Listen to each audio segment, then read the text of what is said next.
We're about to elect a new president, but not everyone's paying attention. Do you have a favorite candidate in the presidential election so far? I tell you the truth, I'm really not that into politics. I haven't really been following, but I'd probably have to vote Democratic if I had to. Obama! Who's running? I don't even know. I don't really even know.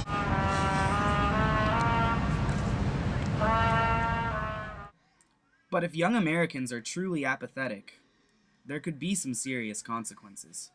You have a war protest, how many students would actually come? And that's a sad thing to me because I know how many people care. Today's youth is often labeled as lazy and apathetic, but Indiana University professor Claude Cookman disagrees. You know, when I was a student, there were all kinds of complaints about my generation. This is going back for at least 2,000 years, where the older folks are finding something to criticize about the younger ones. But actually, I don't think that's what's going on. I look at my students and I see so many of them who are volunteering for campus organizations, who are doing pro bono work out in the community, who are giving of themselves in a great way. Cookman says that the internet has drastically changed the way we communicate with one another. It's just so much easier to send an email than it is to write a letter and put it in an envelope and address it and put a stamp on it and take it to the mailbox. The changing technological landscape has allowed candidates to connect with voters through MySpace and Facebook pages. But the challenge lies in turning virtual support into grassroots support.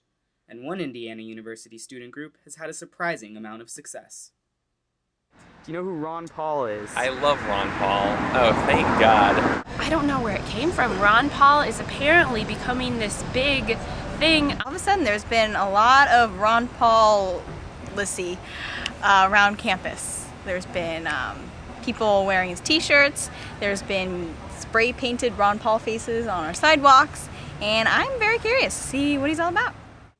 And the Texas congressman's most ardent supporters say the internet has been their biggest ally. We've got pictures, we've got videos, we've got, a complete update, thanks to Andrew, of everything that happens at our meetings and all the events that we're planning, and it's incredible. It allows us to keep in touch with each other, and not to mention we're sharing these videos with people. Like, a picture says 1,000 words. If we've got a video, that's like a zillion words. Came back to Bloomington over the summer, and we started doing some stuff. I started this student group at the beginning of the year, and it has just continued and continued to grow. I can't remember a day where I thought, oh, maybe it's starting to die off. Maybe this is going to be the end. I think there's something just genuinely human about wanting freedom, and not wanting to be told what to do exactly every single minute of your life. And I think Ron Paul appeals to that.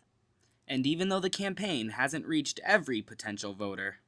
What comes to mind when you think of Ron Paul? What 2 words? Sean Paul. As long as they have the internet and a core group of dedicated individuals, they'll continue to prove that America's youngest generation isn't so lazy after all.